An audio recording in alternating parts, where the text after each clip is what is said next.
Cronkite News starts now. Good evening and welcome to Cronkite News on Arizona PBS. I'm Camila Williams. Thank you for joining us. The Arizona Democratic Party has reached a deal with the Republican-controlled state Senate to ensure the voter and ballot privacy is guaranteed during the ongoing recount of the 2020 presidential election results in Maricopa County. The agreement reached puts teeth in a court order that already required the Senate and its contractor to follow state law governing ballot privacy. Now, any violations of the agreement would be enforceable by seeking an emergency court order.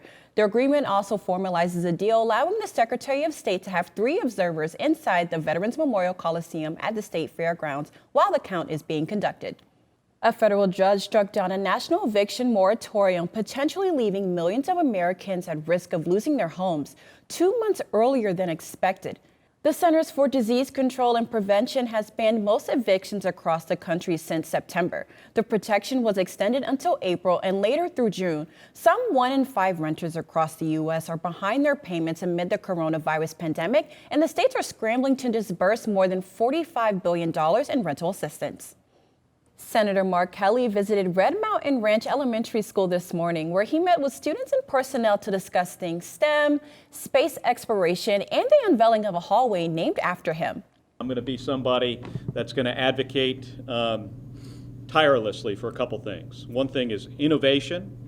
The other thing is education, because we can't do the first part unless we do that education part first. Arizona high schools are canceling prom events for the 2nd year in a row due to COVID-19. However, students and parents across the valley are taking matters into their own hands and organizing prom themselves. Cronkite News reporter Rayleigh Klein shows us how one group is preparing to continue this promising high school tradition. For most students, prom is a coming-of-age event they look forward to for years. The perfect dress, the perfect promposal, the perfect night. But what happens when your high school cancels it 2 years in a row? For one student at Desert Ridge High School, the answer is simple. Organize a prom yourself. Mid-March came around and I realized our school, our student council and stuff, they weren't planning to throw a prom and stuff. And, we didn't get one last year, and it's just part of the high school experience that everyone should have. Michael Adamick, a senior at Desert Vista High School, decided this was an opportunity his graduating class could not miss out on. When word got around, parents jumped in to help. They quickly organized a team led by a master wedding planner to get the event organized in just 30 days. So it's taken a team of people, both that are volunteering their time, energy, and efforts and talents, and in the community, which it's been amazing how we've all banded together, as well as students included. It's basically seniors that are helping as well. The group is taking careful precautions to help keep people safe while they enjoy the night. Temperature checks, COVID waivers, and face masks are required, and capacity is limited. An event like this, no doubt, takes a lot of time to organize. I don't know how many hours so far, but quite a bit. Yeah, I devote a lot of time, put a lot of time and effort into this. But for students and adults alike across the valley, it's an event worth fighting for. You look back as an adult at your prom and at your high school years, this is going to be the last time that all of these seniors are going to be in one place all together. And from face masks to a masquerade, that time will surely be remembered. In Phoenix, Rayleigh Klein, Cronkite News. The event will take place May 8th at the Arizona Grand Resort in the Grand Ballroom. Capacity is limited to 1,000 students and is open to all juniors and seniors in the valley. And big news out of the sports world tonight, Caesars Entertainment announced a partnership with the Arizona Diamondbacks to launch a mobile sports betting in Arizona and build a first-class sports book and bar concept on the plaza adjacent to Chase Field. When sports betting becomes available in the state, fans can download the Sportsbook app to make a bet anywhere in the state. And now, a look back at stories from our health team, from a look at a new study on the health of women firefighters to how chickens can help with their yoga practice. The White Mountain Apache tribe saw its first COVID case 1 year ago on April 1st. 5 months later, on September 1st, they had 2,400 cases and had lost 39 people. The community has now slowed the spread. In the last 7 months, they've seen about 1,500 new cases and 10 additional deaths. Teamwork and a unique on-the-ground effort has helped dramatically curb those numbers and helped this tribe start winning the fight against a deadly disease. In the community of White River, Rosita Henry finds comfort in her home. A few months ago, she was near death from COVID, but too scared to leave to get care. That's when doctors brought help right to her doorstep. Without their intervention, she doesn't think she'd be here today. They saved my life. Life is important. If they weren't there, I could have just went to sleep and not woke up. They cared enough to come here to walk into my room and take care of me. It was never I, it was always we. That we she's referring to are the doctors, tribal members, health technicians, and government officials who came together to attack COVID-19 in a different way, going door to door in the community to do contact tracing, COVID testing, and now vaccinations. Combination of asymptomatic spread with the fact that COVID can make people objectively ill while they still feel okay. They can be quite sick and not feel anything. And so we took those lessons and we applied those concepts to a different tracing model, which involved less phone banking and more time in the field. Each morning, medical experts and tribal members meet at White River Indian Hospital. They examine the spread of the virus and then break into teams and head out. They check on those still sick, monitor vital signs of those at risk, see how others are recovering, and now offer on-site vaccinations to anyone who wants them. And they took care of me. They provided all the medical attention that I needed. A vital part of complete care involves these white tubs behind me. Every affected household receives essentials, such as winter gear and cleaning products that help keep residents at home and prevent further travel. Another challenge was getting information to elders in Apache. Explaining to them, especially in my native language, how a virus mutates, why it mutates, the scientific part of it, explaining that to grandma and grandpa so they can get the picture of why we need to be careful. Now, over a year since the pandemic was declared, the tribe has turned its attention to vaccinating as many of its 15,000 residents as possible through community events and more at-home outreach. On this day, Bonnie Lewis got her second shot, completing her vaccination series, and she encouraged her neighbors to do the same. Go ahead and get it because a lot of my family members have fought COVID-19. A lot of us ended up in the hospital. Like all of us, the tribe is looking ahead now to the day when the pandemic is officially over. As Apache people, we're known for being fierce warriors, for not giving up, for having courage and the faith to tackle what's before you and come out a winner. And that's what we need to remember, that our lineage is tied to the ancestors who had those traits. And as long as we carry that every day and do our best, we'll come out okay. And the chairwoman had a special message for all who helped in this battle. Our healthcare team, they are truly angels. We can't ever say enough thank yous to them. Yeah, that's thank you in Apache. More than 7,000 White Mountain Apache members have received their first vaccination shots, and more than 6,000 are fully vaccinated. At the Google touchscreen, Mackenzie Allen Charmley, Cronkite News. New tonight, firefighters face serious health risks on the job that put their lives on the line. That includes exposure to toxins that can cause cancer.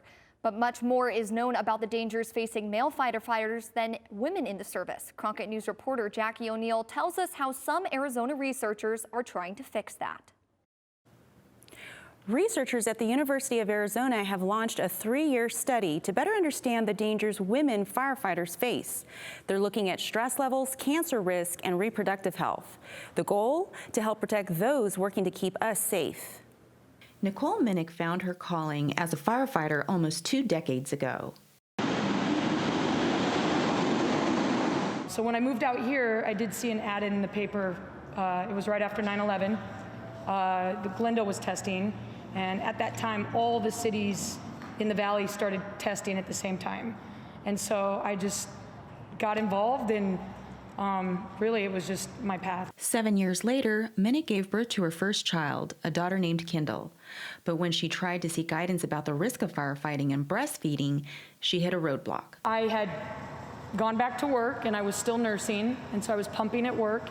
And I think my second or third shift back to work, we had a fire. And, you know, my baby's 3 months old.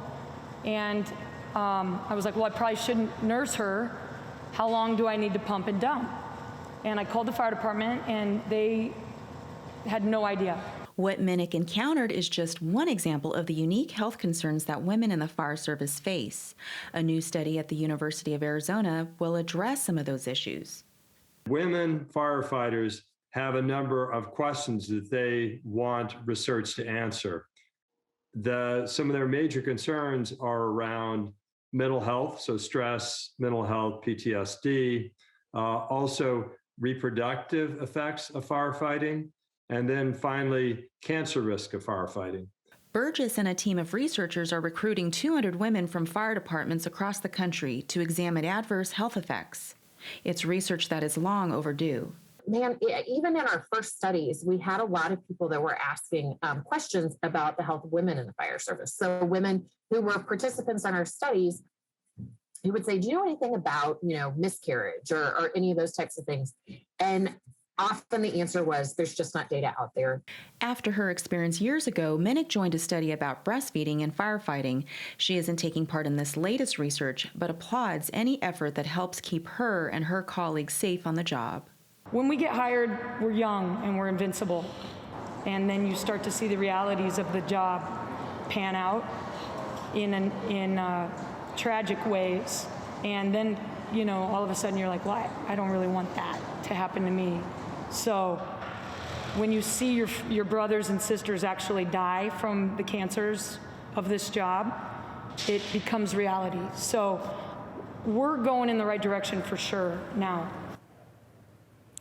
Firefighters take care of us, and so in the words of Dr. Burgess, it's our duty to work with the firefighters to answer the research questions so they can also take care of themselves. In the studio, Jackie O'Neill, Cronkite News. Our top story tonight: concerns are raised over the safety of the Johnson & Johnson single-dose COVID vaccine after several reported blood clot cases. Currently, the CDC and FDA are calling for a pause on distribution of this vaccine. Cronkite News reporter Faith Abercrombie is here to tell us how this will impact Arizona. Faith? About 214,000 Johnson & Johnson vaccines have been distributed across Arizona. As a safety precaution, the delivery of this vaccine nationwide is now on hold. ASU was offering the vaccine to students. Now, university officials are planning their next steps.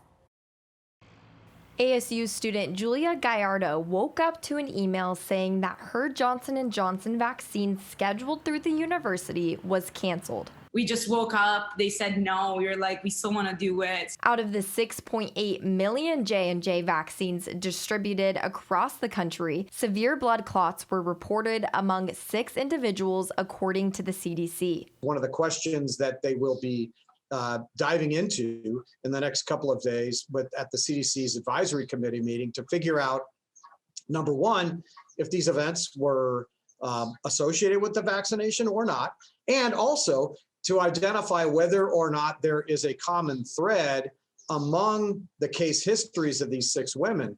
Gallardo received an email from ASU saying that she was eligible to get the Pfizer or Moderna vaccine at a different site. They said that if we went within the hour, we're going to be able to do the Pfizer as well. Arizona State University released a statement saying they will be following CDC's guidelines and stopping the distribution of the Johnson & Johnson vaccine. Students like Gallardo, who had their appointments canceled, are able to transfer their appointment to the Desert Financial Arena, where both the Pfizer and Moderna vaccines are offered. In Arizona and nationwide, vaccination sites are now determining their next steps.